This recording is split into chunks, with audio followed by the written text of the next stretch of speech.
Hace años desde la última vez que participé en una cacería, pues me ocurrió un suceso tan aterrador que cada vez que lo recuerdo pierdo el sueño.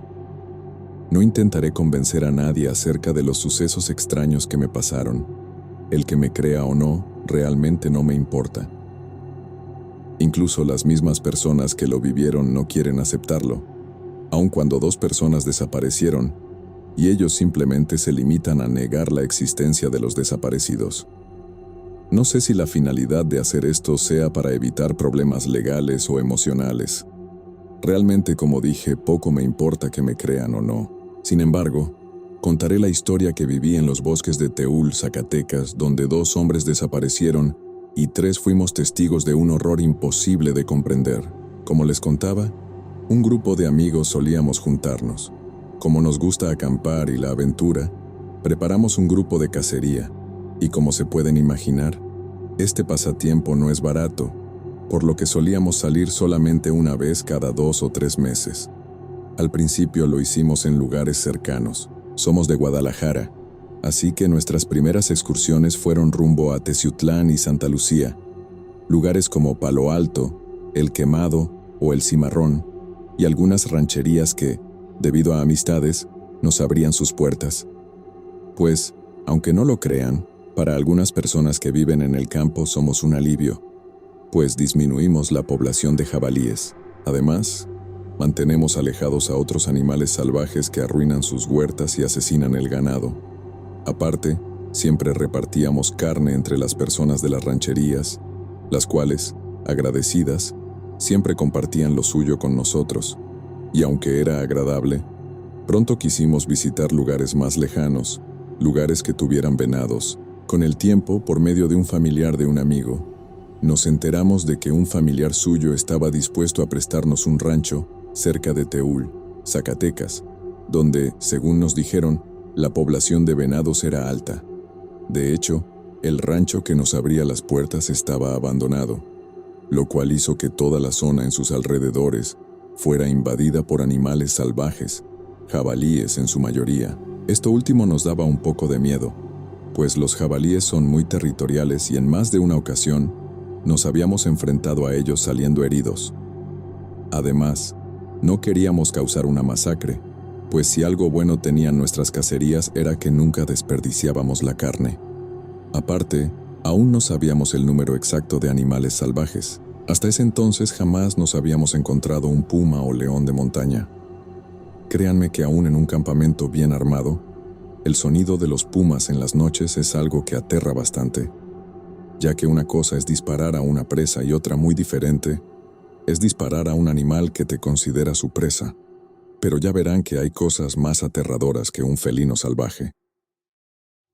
Solíamos juntarnos en un taller de autos de un amigo que, de nuestro grupo, era uno de los más importantes. He decidido cambiar sus nombres para evitar problemas con ellos. Así que digamos que el dueño del taller es el que tiene facilidad para conseguir buenas escopetas y municiones. Además, su camioneta está adaptada para andar en la sierra. El que consigue los permisos de cacería y los cintillos de la Semarnat es Julio, una persona que, de entre todos, es el mayor. Ya pasa de los 50 años, pero es el que más experiencia tiene en esto de la cacería. En tercer lugar estoy yo, ya que soy el que tiene el vehículo más grande y al igual que Lalo y Julio, cuento con mi permiso de portación de armas. Después de tomar la decisión de viajar a ese rancho en Teúl, preparamos todas las cosas necesarias para el viaje. He de confesar que desde un principio algo me decía que no fuera. El que el rancho estuviera abandonado me daba mala espina. De niño crecí en casa de mi abuela, quien siempre me contaba historias aterradoras que había vivido de niña en un rancho de Zacatecas, que por cierto no estaba en Teúl, sino en García de la Cadena. Según me contaba, abandonaron la finca porque estaba embrujada, y aunque decía que al principio ocurrían cosas que realmente no eran tan difíciles de sobrellevar, los fenómenos paranormales fueron de mal en peor, hasta que terminaron tan mal como para hacer huir a los patrones y a todos los trabajadores con ellos. Recuerdo mucho que la abuela me contaba que en la entrada de la casa donde vivía colgaban bicicletas y de repente, en la noche, comenzaban a pedalear solas, cosa que a mi abuela, quien era una niña en ese entonces, le aterraba muchísimo, pero como me contó después, el que los objetos se movieran solos no era algo con lo que no se pudiera lidiar. No fue este tipo de suceso lo que los hizo huir a Guadalajara, sino que en una temporada se empezaron a desaparecer los hijos de unos peones, y por más que los estuvieron buscando, nunca los encontraron. Algunos peones decían que habían visto unas luces que se los habían llevado. Al final, entraron en histeria colectiva y decidieron huir de inmediato. Recuerdo que mi abuela solía recalcarme mucho que tuviera cuidado en los lugares más profundos de la sierra o de los bosques, ya que ahí viven criaturas que el hombre jamás ha visto. Pero bueno, con todo y mal presentimiento, decidimos salir un viernes en la mañana. Iríamos 12 personas en 2 camionetas y aparte el equipo de campamento y cacería. Viajábamos pesados, pues estaríamos al menos 15 días en el rancho abandonado.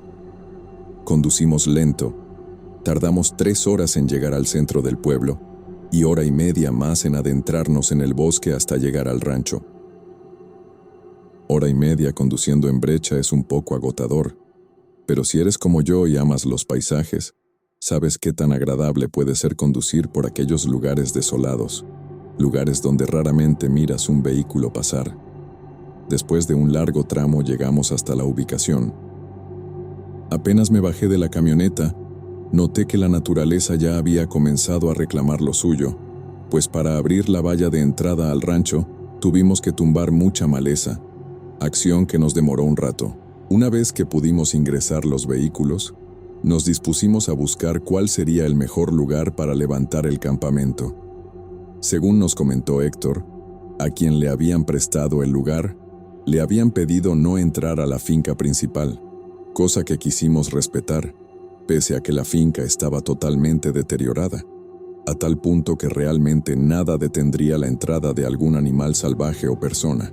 Las puertas que habían sido de madera ya no estaban, igual los ventanales con cristales quebrados y sin protección de acero. Era extraño, pues alrededor de esta finca la maleza no parecía crecer.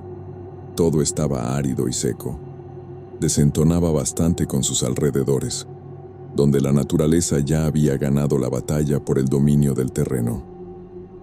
Tardamos un rato en elegir el lugar donde montaríamos el campamento, pues como les dije, todo estaba invadido por la maleza.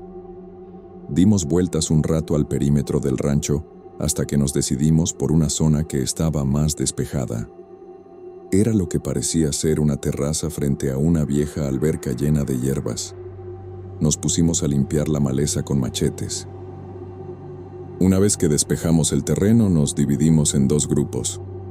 Un grupo levantaría las casas de campaña y 5 hombres irían conmigo a buscar leña. Uno de ellos era Héctor. De hecho, no tuvimos que caminar mucho para recoger la leña.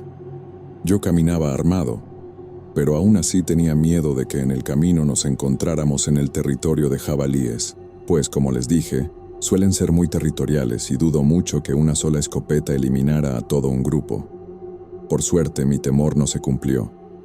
Rápidamente conseguimos en los alrededores, dentro del rancho, toda la leña, y los únicos animales que vimos fueron ratas de campo y algunas ardillas. Esa misma noche iríamos a cazar, pues por lo regular es por la noche cuando los venados son más fáciles de emboscar. Así que nos dividimos nuevamente. No todos deseábamos andar de madrugada por el bosque. Además, solo llevaríamos un vehículo, pero debido a lo difícil del camino, la mayor parte de la búsqueda se hizo a pie, ya que los venados se encuentran muy adentro y allí no caben los vehículos. Si han ido de cacería, sabrán de lo que les hablo.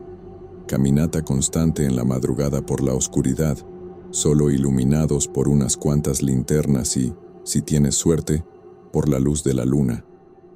Esa primera noche, Héctor y Lalo iban conmigo en el grupo de 7. Llevábamos 2 rifles, 3 lámparas y 2 radios. ¿Saben? Desde ese día yo noté a Héctor algo preocupado. Además, no quería estar solo en ningún momento, y de cualquier cosa se sobresaltaba.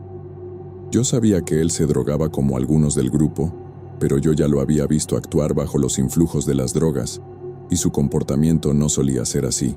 Así que decidimos dejarlo a apuntar y lo pusimos a cargo de uno de los faros. Después de caminar un par de horas, vimos un cerro y en sus faldas un río. Fue allí donde vimos un venado tomando agua. Sigilosamente nos escondimos entre los árboles y la hierba. Apagamos las luces, tomamos posiciones. Yo quería llevarme el mérito, así que fui el primero en apuntar. Le pedí a Héctor que echara las luces al animal, y en cuanto lo hizo le disparé. El animal caminó unos cuantos metros hasta que cayó desangrado. Nos acercamos a él pensando que debíamos cargarlo 1 hora de camino hasta la camioneta, pero aquella noche habíamos logrado nuestro cometido. Cuando alumbramos al animal, este se miraba en mal estado. De hecho, le faltaba una pata y no se la había volado yo con el tiro, pues esta ya estaba cicatrizada. Quizá eso había sido un previo encuentro con otro cazador. Aparte, los ojos del animal se miraban extraños. Por el tamaño del animal podríamos decir que era un ejemplar muy joven, pero esos ojos, en lugar de ser negros, eran de un color gris muy extraño. En ese entonces pensé que el animal quizá estaría enfermo, pero su carne se miraba bien y no tenía mal olor. Héctor apenas vio al animal y se notó más ansioso. Me pidió que no lo lleváramos. Yo le pregunté por qué, y él solo respondió que aquella zona no era buena para cazar. Todos nos burlamos de él, y caminamos de regreso con el animal en hombros. Cuando regresamos, de inmediato se pusieron a despellejar el animal y cortar la carne. Yo me sentía cansado, pero deseaba hablar con Héctor. No me gustaba su actitud. En otra ocasión anterior me había tocado que un chico se puso nervioso y terminó disparándole a otro en el hombro. Por suerte, este no murió, pero cerca estuvimos. Así pues, no quería que esta historia se repitiera. Hablé un rato con él, pero sobre el tema no pude sacarle nada. Solo decía que se sentía mal y nada más. Yo no le creí, sabía que él ocultaba algo. La madrugada fue larga. La mayoría bebía algo parecido al tequila llamado bacanora. Yo me negué a beber. Cuando estoy en un campamento no me gusta tomar alcohol. Prefiero estar en mis 5 sentidos, pero los demás sí lo hacían. Incluso Julio, quien solía ponerse muy entusiasta bajo los influjos del alcohol, y precisamente fue él el que propuso que regresáramos a esa zona donde cazamos al venado de ojos grises. Sobre todo, le interesaba subir al cerro, pues según su criterio era el mejor punto para estudiar la zona. Héctor inmediatamente al escuchar esto comenzó a decir que no era buena idea ir a ese punto, que podríamos probar más al norte. De inmediato interrumpí preguntándole sobre el por qué no quería volver a ese lugar. Como él era el único que había pisado esas tierras antes, debería saber si había algún peligro, y era mejor que nos informara de inmediato. Ante la mirada de todos, se puso más nervioso aún, y ya no pudo callar. Nos contó una historia simple, sin detalle ni gracia, donde, de niños, 2 de sus primos se perdieron en este cerro, y a él lo persiguió un animal extraño parecido a un puma. Todos lo escucharon con atención y comenzaron a contar historias de terror. Yo me fui a dormir, pues estaba decidido a investigar esta zona en cuanto hubiera luz. Al igual que Julio, pensaba que era una buena zona para estudiar el terreno. Me quedé dormido rápidamente y desperté apenas estaba amaneciendo. Ya no se escuchaba a nadie afuera de la fogata. Necesitaba orinar, así que abrí el cierre de la puerta de mi casa de campaña.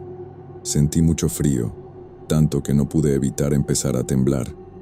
Luchando contra el frío, me dirigí a la zona donde estaba la alberca abandonada llena de hierbas y me puse a orinar. Pero apenas estaba por acabar cuando escuché un sonido entre la hierba. Rápidamente me subí el pantalón y me hice hacia atrás. Me di cuenta de que no iba armado.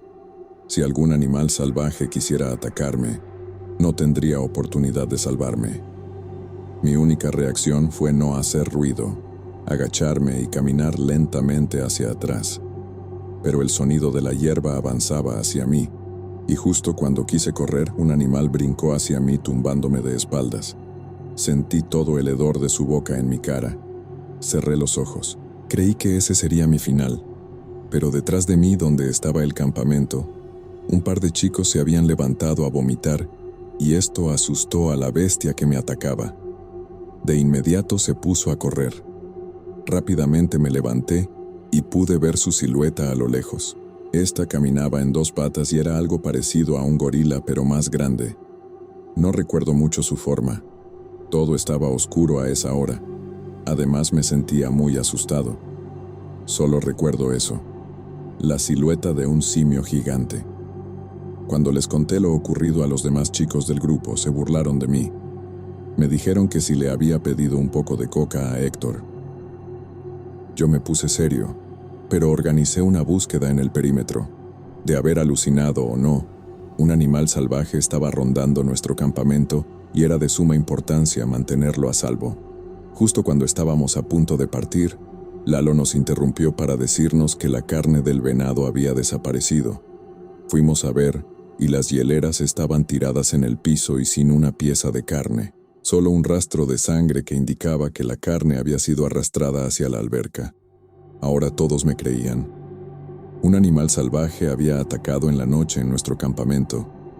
Buscamos por todo el perímetro, primero la alberca, donde tumbamos lo más que pudimos las hierbas con machetes, pero nada, ni un solo rastro del venado o el animal. Después, levantamos las vallas que habían sido derrumbadas por la maleza y limpiamos un poco el terreno con un par de azadones que cargábamos en nuestras cosas. Una vez que todo estuvo listo, pusimos un perímetro con cuerda y unas campanas. Si algo entraba, estas sonarían.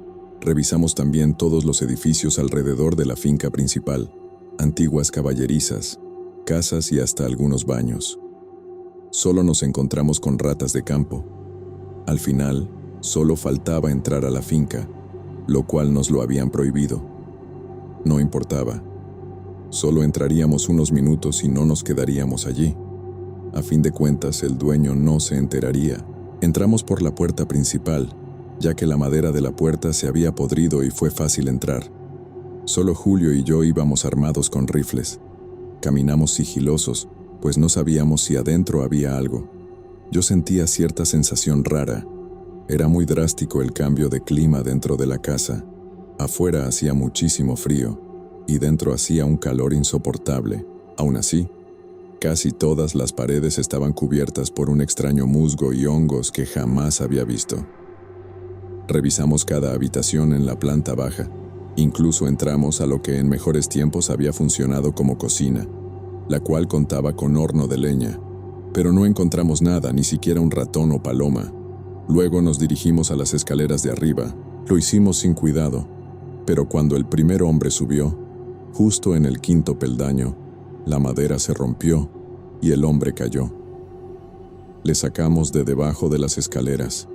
Vimos que solo se había enterrado algunas astillas en la pierna derecha.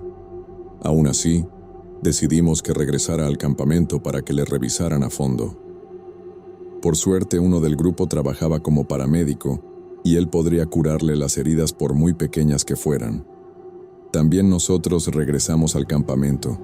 Necesitaríamos unas sogas y queríamos subir a revisar la segunda planta. Apenas llegamos, y Héctor de inmediato comenzó a decirme que no tenía caso que siguiéramos buscando, que creía que el animal había huido asustado adentro del bosque. Yo le tomé de los hombros y le pregunté directamente si sabía el por qué su familia había abandonado el rancho.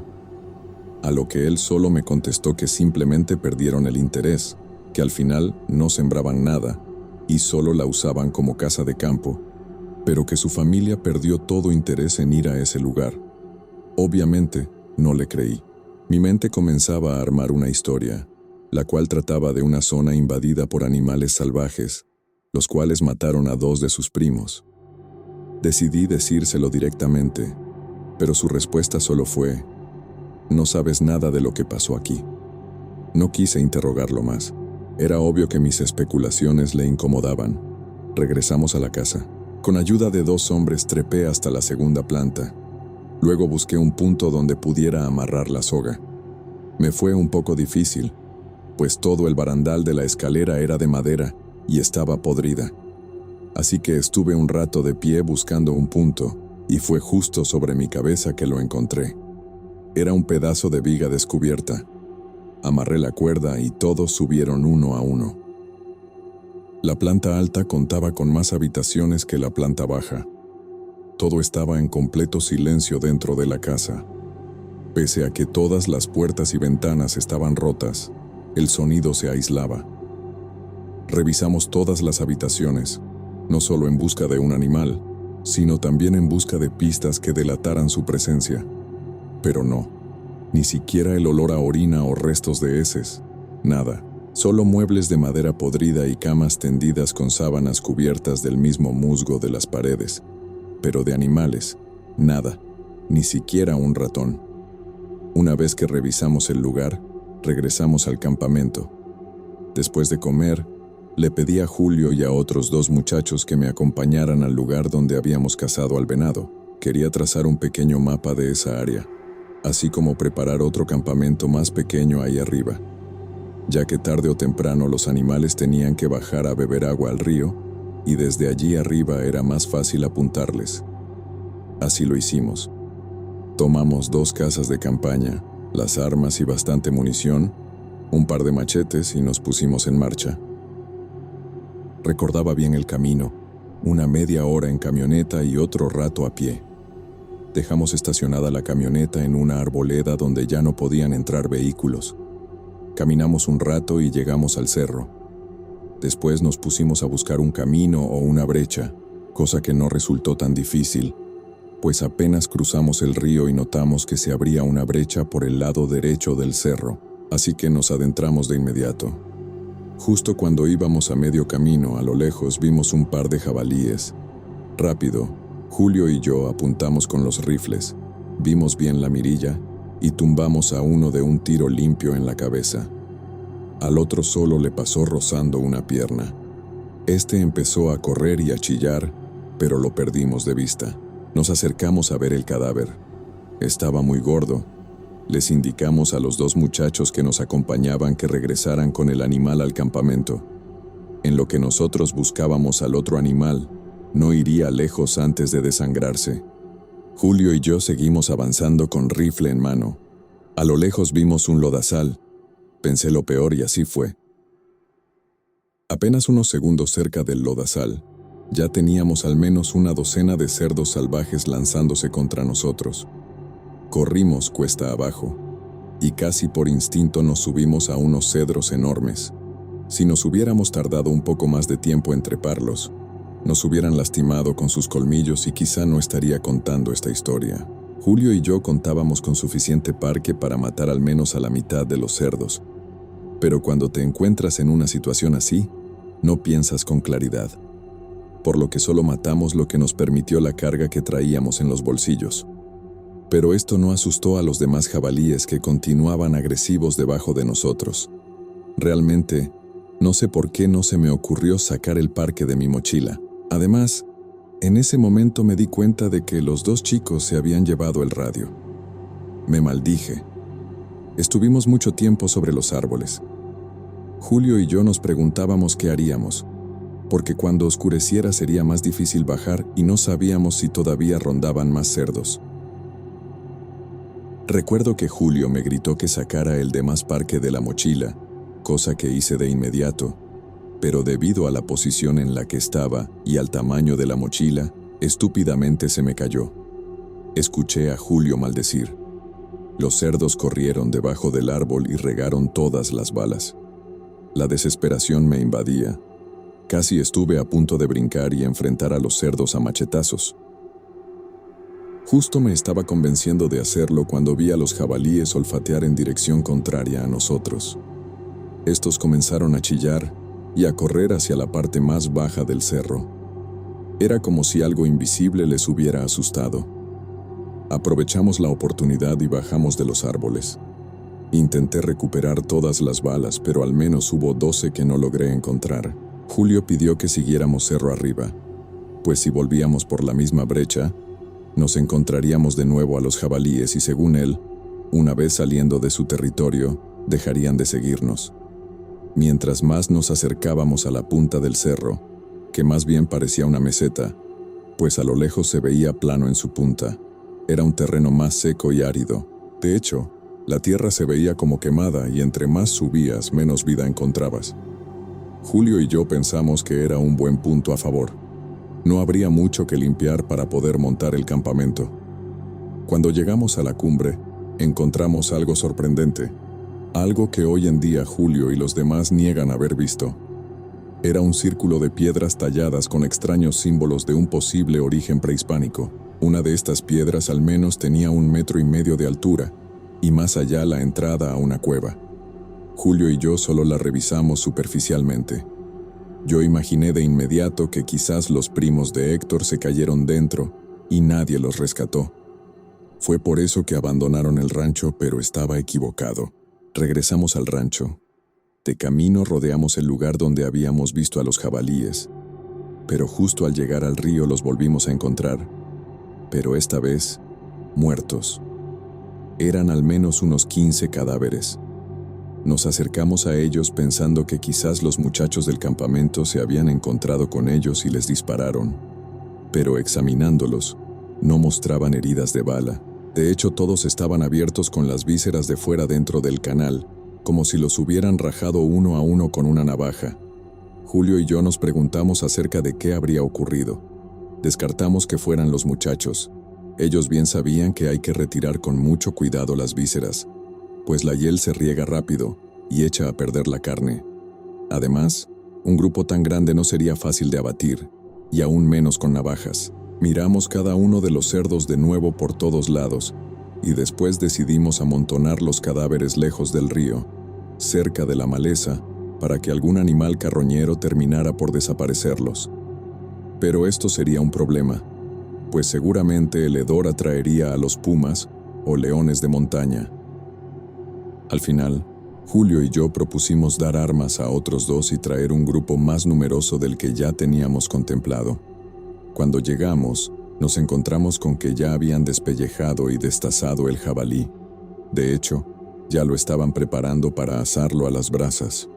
Por suerte siempre cargábamos condimentos y especias, y la carne que no comeríamos la prepararíamos en cecina. Todo el grupo se encontraba tranquilo y bebiendo bacanora.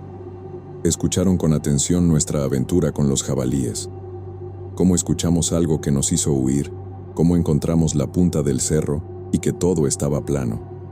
Julio y yo les explicamos que decidimos montar allí el campamento, pero que necesitaríamos más hombres por si nos encontrábamos con un puma. Partiríamos hasta la mañana siguiente. Aquella noche queríamos pasarla allí. Había suficiente carne para ese día y mañana.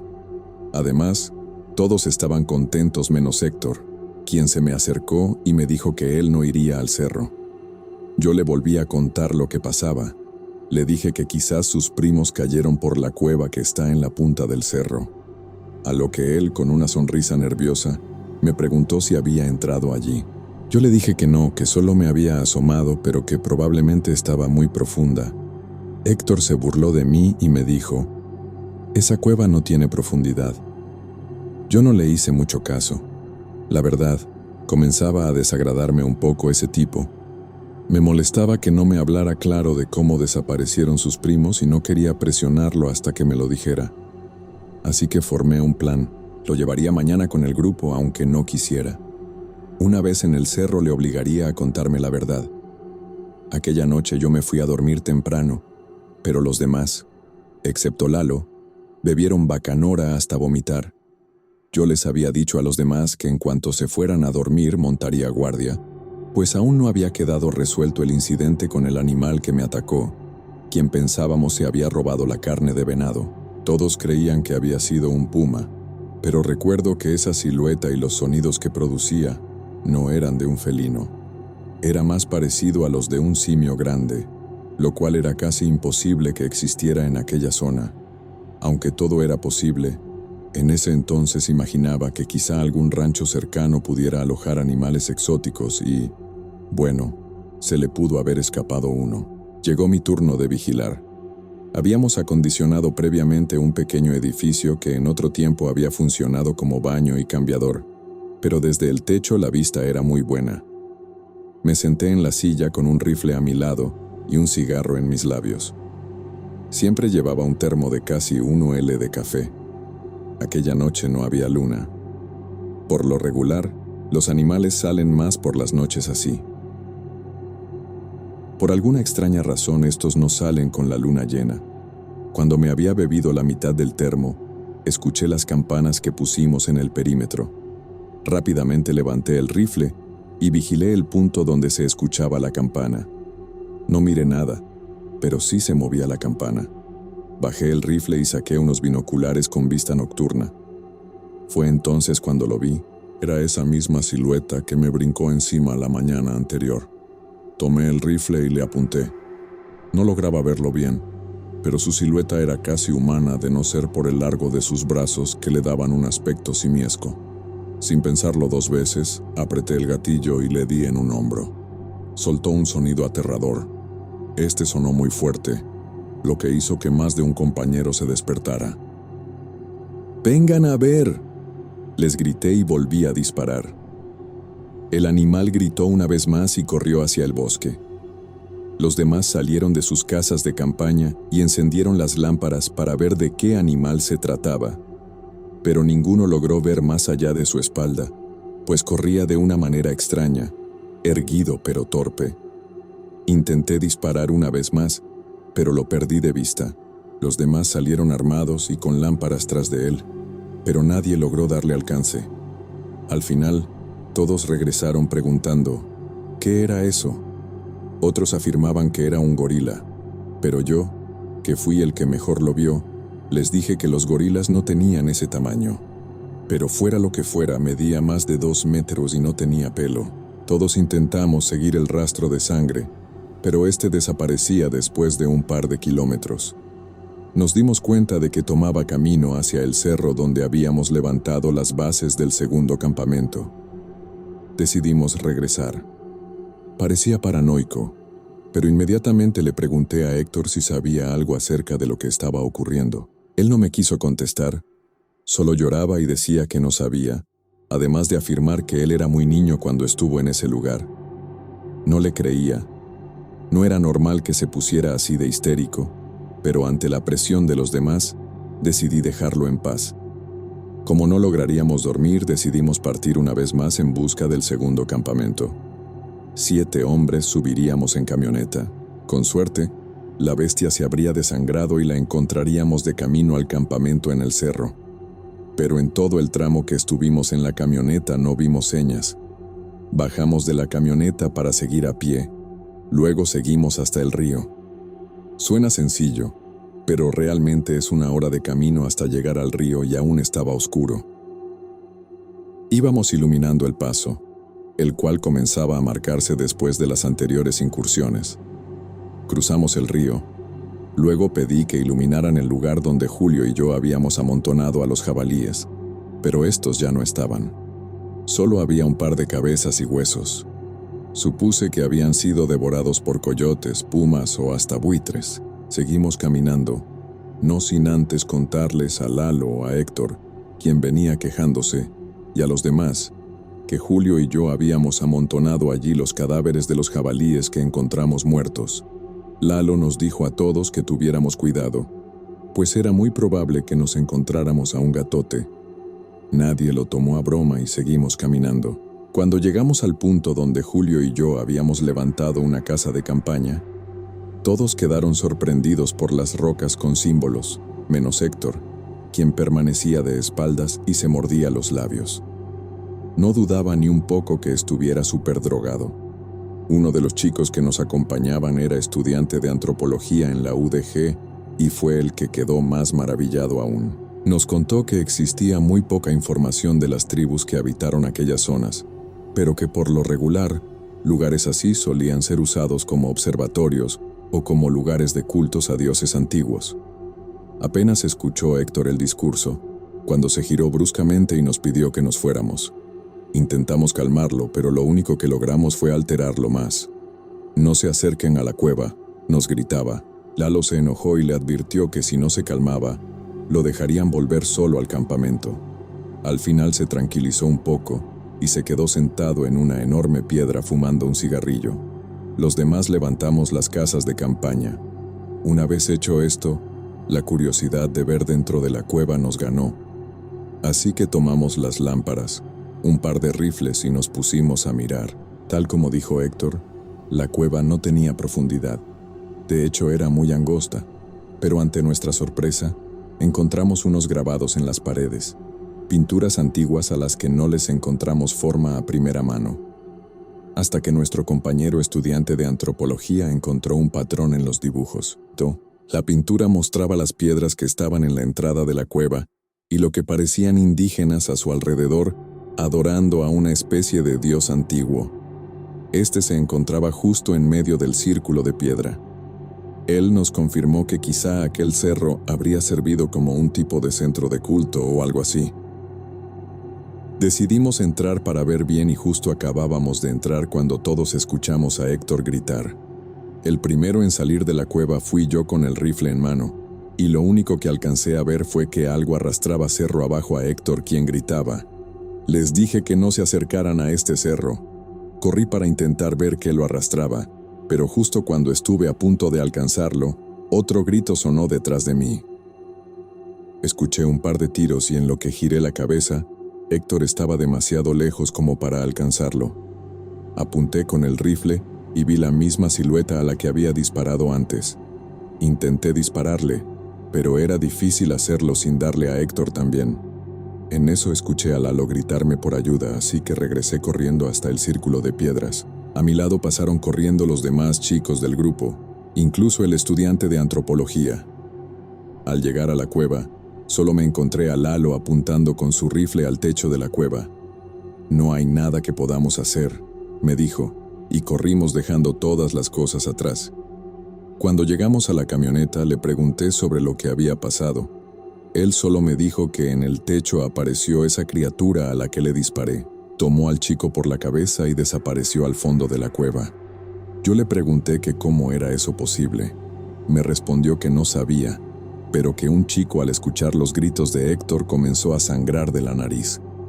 Que todo había pasado tan rápido, solo recordaba que el tamaño de la cueva había cambiado.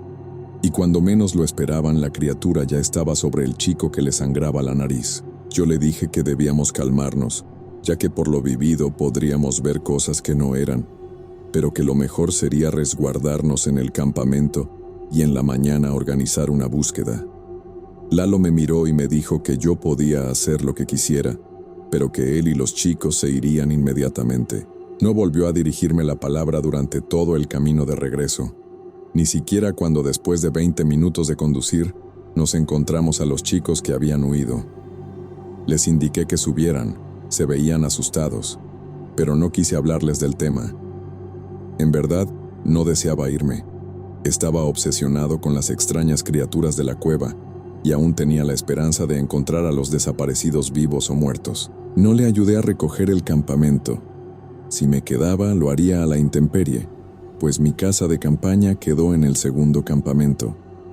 Me quedé sentado afuera de la puerta de la finca central del terreno y el estudiante de antropología se acercó a mí mientras todos se amontonaban en la camioneta de Lalo. Me pidió que los acompañara. Yo le dije que no, que quería buscar a las bestias, al menos una vez más. Me volvió a pedir que nos fuéramos, pues me aclaró que todo de lo que acabábamos de ser testigos no tenía explicación lógica, que hasta donde sabía, estas criaturas no pertenecían a este mundo. Recuerdo bien sus palabras. Los antiguos habitantes tenían conocimientos incomprensibles para nosotros. No sabemos si uno de esos conocimientos pudo atraer a seres de otra dimensión. Sé que suena loco, pero después de lo que vimos en la cueva, puedo atreverme a afirmar cualquier cosa. Después de decirme esto, me pidió una última vez que nos fuéramos. Le dije que no, que después los alcanzaría. Los vi irse rápido, no sé cómo le hicieron, pero todos cupieron en una sola camioneta. Yo me fumé un par de cigarros tratando de trazar un plan. A pesar de que tomé una decisión apurada, tampoco quería lanzarme en el calor del momento en medio de la noche ante lo desconocido. Al final, decidí pasar la noche dentro de la finca. Total, ya no estaba Héctor, quien nos lo prohibía. Busqué una habitación que no tuviera ventanas. La limpié un poco. No quise meter la mano al musgo de las paredes. Con un ropero que encontré en otra habitación, tapé la entrada. Puse mi bolsa para dormir y dormí un par de horas. En realidad no sé cómo hice para dormir con esos niveles de adrenalina. Supongo que en realidad estaba muy cansado. Justo antes de que la alarma de mi reloj sonara, me desperté de golpe, pues escuché un sonido muy fuerte afuera de la casa. En ese momento deseaba haber elegido una habitación con ventana. Rápidamente me puse los zapatos, encendí una lámpara, la dejé en el piso alumbrando la entrada. Tomé mi rifle, lo puse en la pared y después jalé el ropero hacia dentro del cuarto. Puse la lámpara en la bolsa trasera de mi pantalón. Luego agarré el rifle y me puse en posición de disparo. Caminé el pasillo hasta una ventana y escuché una gran explosión. Rápidamente tomé la lámpara de mi bolsillo y alumbré. La explosión venía de mi camioneta. Salí corriendo hasta el lugar donde la tenía estacionada y descubrí que las llantas delanteras habían explotado. Pensé que había sido obra del grupo que se fue, que las habían picado a propósito por no quererlos llevar. Eso era muy posible. Me agaché para inspeccionar las llantas traseras y en eso comenzó a sonar la alarma de mi reloj. No pude evitar sobresaltarme. La apagué y un neumático más explotó. Solo quedaba una llanta buena y era imposible regresar al pueblo así. Después de un rato de rabieta sin sentido, me di cuenta de que lo mejor que podría hacer era regresar de inmediato a pie al pueblo, pues no me animaba a hablar por radio a Lalo o a Julio. Además, todos estaban enojados conmigo ante la decisión de quedarme. Lo medité un poco, vi algunas de mis posibilidades y lo mejor que podía hacer era cargar una mochila con lo básico. Aún quedaba algo de cecina, pero agua quedaba muy poco, menos de 1 L. Así que decidí llevar a cabo mi búsqueda. Total, ¿qué más daba? De todos modos necesitaba ir al río a recoger agua. Sé que quizá piensen que habría sido más sencillo haber llamado por celular a Protección Civil, pero si han ido a esos lugares, saben que la señal está muerta. Así que durante esa aventura solo contaba con mi instinto y mis herramientas de supervivencia. Es muy fácil perderse en el bosque, sobre todo cuando se está solo, pero en ese momento no me dejaba vencer por el miedo, y en cuanto tuve lista mi mochila, partí rumbo hacia ese lugar. Llegué al río justo cuando el sol se encontraba con más fuerza. Bajé la mochila y saqué las botellas que llenaría. Después crucé el río. Pasé por un lado donde estaban los restos de los jabalíes muertos, pero lo poco que había quedado casi había desaparecido. Aún estaba el par de cráneos a la mitad. Me acerqué y de un pisotón quebré la quijada de uno de ellos. Recogí un par de colmillos y los guardé en mi mochila. Si salía vivo, quería un recuerdo más allá del trauma. Subí el cerro a buen paso, aunque descuidado, tanto que olvidé rodear la zona donde nos atacaron los jabalíes, pero para mi suerte no me encontré con ninguno. Llegué a la cima y para mi sorpresa seguía en pie, intacto. En ese momento me sentía estúpido. ¿Qué pelea pudiera ofrecer yo solo contra aquello que no pudimos derribar en grupo? Pensé en que debía haberme ido con los demás. Sentí un gran arrepentimiento a tal punto que me tiré al piso y comencé a reír de desesperación. Miles de pensamientos me invadieron. Escuchaba en mi cabeza la historia de la desaparición de los primos de Héctor, las creencias de las que me habló el estudiante de antropología. No podía dejar de pensar en que todo estaba ligado de alguna manera, pues quizá los antiguos habitantes tenían otro tipo de conocimientos que en esta época podrían ser considerados malignos. Estando tirado, escuché un grito dentro de la cueva. Me puse de pie y seguí el eco. Encendí la lámpara y entré a la cueva. Miré las mismas pinturas, pero el espacio seguía igual de angosto como la primera vez. Alumbré el techo y no había nada. Después alumbré hacia abajo al agujero. Fácilmente cabría un hombre. Metí la mitad de mi cuerpo adentro. Olía horrible. Estuve a punto de vomitar cuando otra vez escuché un grito. Era la voz de Héctor. Me quité la mochila, me metí al túnel y me arrastré hacia adentro. Sentía como las piedras y algunas raíces se me encajaban en la piel. No sé cuánto tiempo me estuve arrastrando, pero cuando menos lo esperé, caí al piso. El rifle y la lámpara rodaron unos cuantos metros delante de mí. Inmediatamente me estiré y tomé la lámpara y rápido busqué mi rifle. Escuché un grito casi frente a mí, por lo que iluminé de inmediato por donde provenía el ruido. Frente a mí estaba Héctor, le faltaba una pierna pero no sangraba. Él apenas me vio y dijo: «Imbécil, les dije que no se acercaran a este cerro». Yo intenté calmarlo, le dije que podría salvarlo, a lo que él me contestó que en este punto no podría salvarme ni yo mismo. Iluminé a los lados donde estaba tirado Héctor. La cámara parecía estar bien edificada. Vi un par de pilares que sostenían la bóveda, los cuales estaban tallados con figuras parecidas a las de las antiguas civilizaciones como la olmeca o azteca, pero con cierto aire diabólico. Busqué el rifle y me acerqué a Héctor y agresivamente le pregunté si sabía qué eran esas criaturas que nos habían atacado, a lo que él me contestó: «No lo sé, son las mismas criaturas que se llevaron a mis primos cuando éramos niños. Nuestro abuelo solía prohibirnos alejarnos del rancho, sobre todo nos prohibía acercarnos a este cerro. Siempre decía que guardaba algo maligno en su interior, pero nunca lo escuchamos. Un día de niños vinimos al cerro, luego subimos, entramos a la cueva y ellos desaparecieron. Yo regresé corriendo al rancho. Buscaron a mis primos todo un mes, pero la gente del pueblo siempre se negaba a acercarse al cerro. Fue leyenda entre la gente el que las personas desaparecían aquí. Yo volví a preguntar presionándolo sobre esas criaturas, pero solo respondió que no sabía y rompió en llanto. Después se desmayó. Sabía que no lograría salvarlo, no había manera de sacarlo.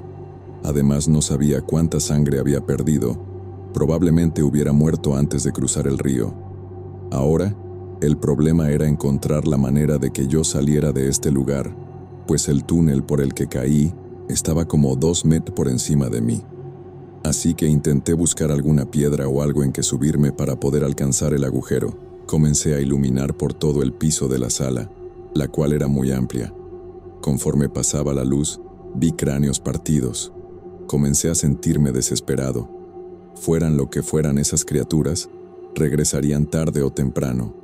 Empecé a caminar en círculos como desesperado, cuando sentí que una mano agarró mi camisa por la espalda. De inmediato me dio la vuelta y ciegamente di un tiro con el rifle.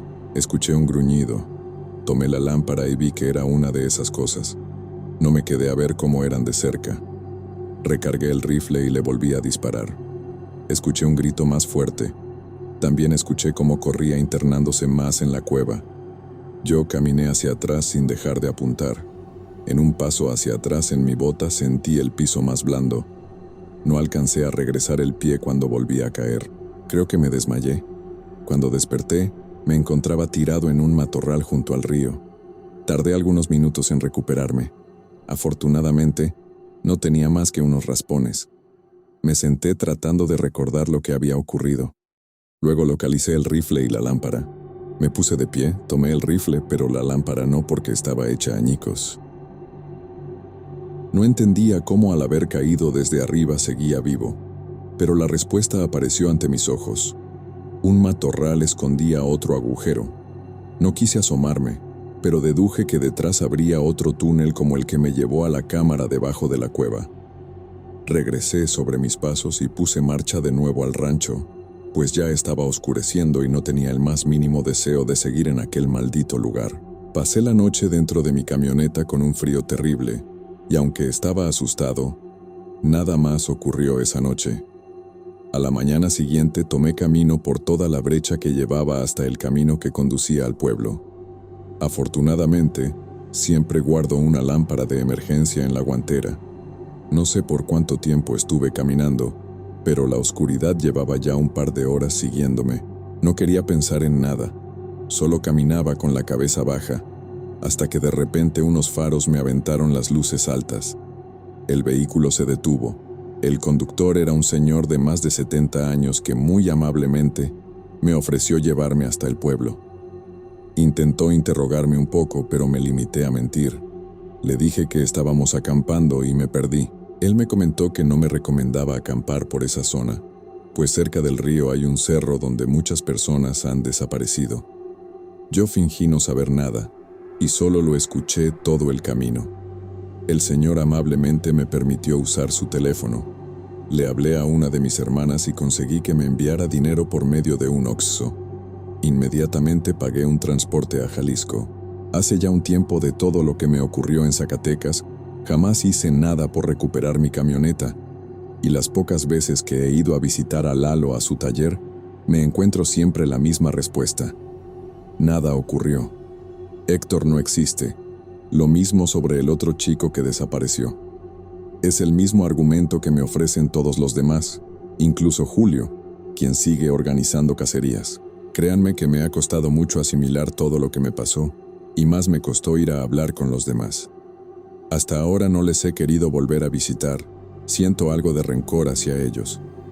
Como les dije en un principio, quizás negarlo sea la manera más fácil de superar lo ocurrido, pero no para mí.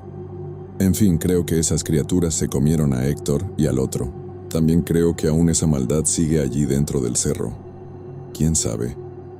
Yo por mi parte jamás volveré a pisar terrenos desconocidos.